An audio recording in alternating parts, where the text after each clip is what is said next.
Башкы прокурор бүтүн Кыргызстандын камакка алынган мүчөсү тууралуу маалымат берди. Бүтүн Кыргызстан партиясынын камакка алынган мүчөсү Мирлан Ураимовдун ишин прокуратура эми карап баштайт. Бул тууралуу маалымат жыйында башкы прокурор Курманкул Зулушев билдирди. Мирлан Ураимов социалдык тармактарда бийликти алмаштыруу жана президент башка дагы атка минерлерге ат койгон билдирүү калтырган. Бул окуя боюнча прокуратура эми карайт. Тийиштүү экспертизанын жыйынтыгы менен керектүү мыйзам ченемдүү аракеттер жүргүзүлөт, деди Зулушев. Булак супер чекиткейжи.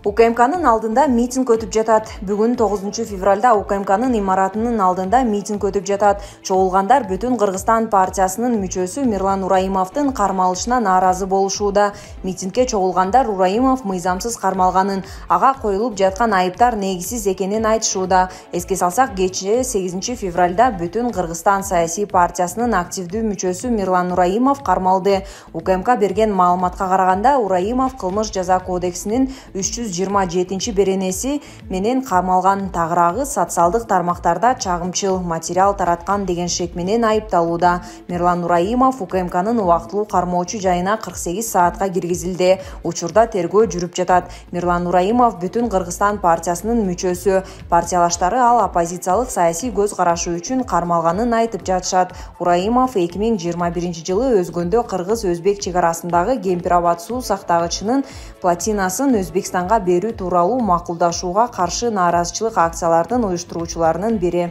Булак Назар Ньюс, Чекиторг.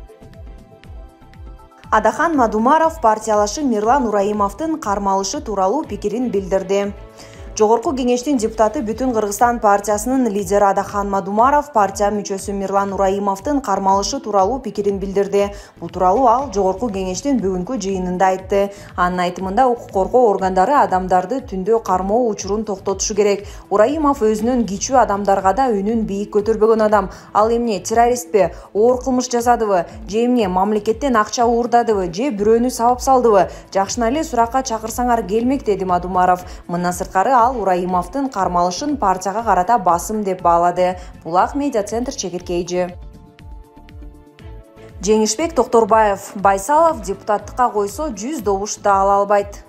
Жогорку кеңештин депутаты Жеңишбек Токторбаев министрлер кабинетинин төрагасынын орун басары Эдил Байсаловго нааразычылыгын билдирди. Бул тууралуу ал парламенттин бүгүн 9 февралдагы жыйынында айтты. Эл өкүлүнүн айтымында, Байсаловдун депутаттардын дарегине айтып жаткан сөздөрү боюнча тартипке чакырып коюу керек.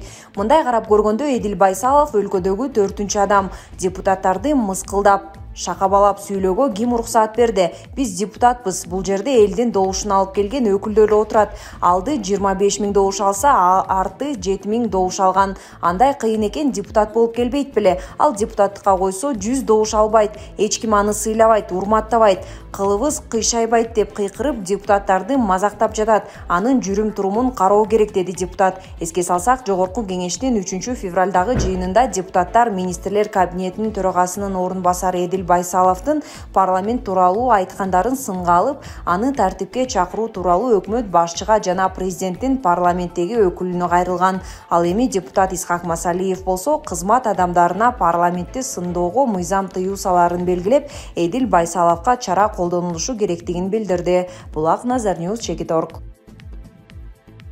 Садыр Жапаровдун базарга кийип барган курткасы талкууланууда. Социалдык тармакта президент Садыр Жапаровдун Ош базарына жана Дордойго кийип барган курткасы талкууланууда. Твиттердеги колдонуучулардын бири өлкө башчысы Стефано Риччи деген италиялык брендинин курткасын кийип жүргөнүн жазган. Базарга кийип барганда эң сонун кийим тандап алган. Ал жердегилер эптеп күн көрүп жатканын эске алганда, деп интернет колдонуучусу жазды. Брендтин расмий сайтындагы маалыматка ылайык, жакасына кемчеттин териси салынган куртканын дал ушул модели $6000 тегерегинде турат. Сомго которгондо 500 000 чукул болот. Президенттин басма сөз кызматы журналисттерге билдиргендей, Жапаров базарларга келип, соодагерлер менен кассалык аппараттарды орнотуу боюнча сүйлөшүп, түшүндүрүү иштерин жүргүзгөн. Сүрөттөрдү салыштырып, президент ушул эле куртка менен Кытайга да барып келгенин көрүүгө болот. Так ушул сүрөттөрдө куртканын оң чөнтөгүнүн төмөн жагында брендтин SR деген жазуусун байкоого болот. Белгилей кетчү жагдай, президент бул брендтин кийимин алгачкы жолу сатып алган жок. Өткөн жылы жайында Борбордук Азия өлкөлөрүнүн башчылары менен жолугушууга Жапаров Стефано Риччинин спорттук костюмун кийген. Ал кезде ошол шымдын баасы 1800 евро, курткасы 3000 евро турчу. Булак кактус чекиткейжи. Мурдагы вице-премьер-министр Жеңиш Разаковго чыккынчылык беренеси менен иш козголдубу? Башкы прокурордун жообу. Мурдагы вице-премьер-министр Жеңиш Разаковго кылмыш иши козголгон эмес. Бул тууралуу маалымат жыйында башкы прокурор Курманкул Зулушев билдирди.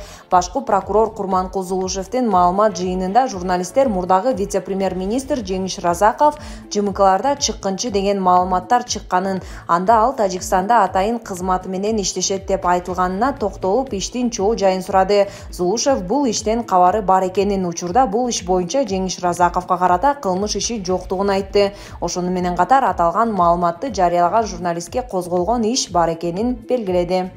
Булак супер чекиткейжи. Ошто студент сүйлөшкөн кызын өлтүрүп, короосуна көмүп, өзү Орусияга учуп кеткен. Ош мунун студенти сүйлөшкөн кызын өлтүрүп, өз үйүнүн короосуна көмүп салган. Бул тууралуу шаардык ички иштер башкармалыгынан билдиришти. Маалым болгондой, Ош шаарындагы жогорку окуу жайлардын биринде 4-курста окуган, мурда издөөдө жүргөн кыздын жансыз денеси табылган. Буга чейин милицияга Кеңеш айылынын тургуну кайрылып, 2000-жылы туулган кызы 30 январь күнү эртең мененки саат 9-да үйдөн чыгып кеткен боюнча кайрылып келбегендигин билдирген. Факты ЭПКга катталган. Дайынсыз жоголгон адамдын достору жана жакындары сурамжыланган. 8 февралда жаш кыздын өлүмүнө шектүү катары 24 жаштагы Ноокат районунун тургуну кармалды. Ал Ош муунун 4-курсунун студенти. Кармалган адам өз көрсөтмөсүндө 30 январь күнү саат 10:00 менен сүйлөшкөн кызы менен жолукканын айткан. Алар анын үйүнө келишкен. Ошол жерде алардын ортосунда жаңжал чыккан. Натыйжада жигит ашкана бычагы менен студентти бир нече жолу сайган. Сөөктү үйдүн короосуна көмүп салган. Кышкы кийимдерин, кыздын сумкасын сырттагы ажатканага ыргытып жиберген. 31 январда сабагына барып, андан кийин Өзбекстан аркылуу Орусияга учуп кеткенин айткан Шектүү кайра Орусиядан Өзбекстан аркылуу кайтып келе жатканда кармалганы такталган. Кармалгандан кийин жигит жактоочусунун катышуусунда сөөктү көмгөн жерди көрсөткөн. Алдын ала экспертиза маркум 9 бычактан жаракат алганын көрсөткөн. Бул факты боюнча адам өлтүрүү беренеси боюнча кылмыш иши козголду. Шектүү убактылуу кармоочу жайга киргизилди. Соттук биологиялык, медициналык экспертизалар дайындалды. Учурда тергөө амалдары жүрүп жатат. Булак лайк чекиткейжи. Пекин 2022 спортчулар Олимпиаданы уюштуруу иштерине нааразы болуп, аларга берилген тамактын сүрөтүн жарыялашты. Кытайдын Пекин шаарында өтүп жаткан Олимпиадада карантинге алынган чет элдик спортчулар мейманканалардагы тамак аштын шарттарына жана сапатына нааразы болушууда. Бул тууралуу чет элдик спорттук басылмалар жазды. Маалыматка ылайык, Германиянын, Бельгиянын жана Орусиянын спортчулары начар интернет, начар тамактануу жана Пекиндеги карантинге алынган спортчулар жайгашкан мейманканаларда машыгуу шаймандарынын жетишсиздиги сыяктуу жагымсыз жагдайларга туш болгонун айтып чыгышкан.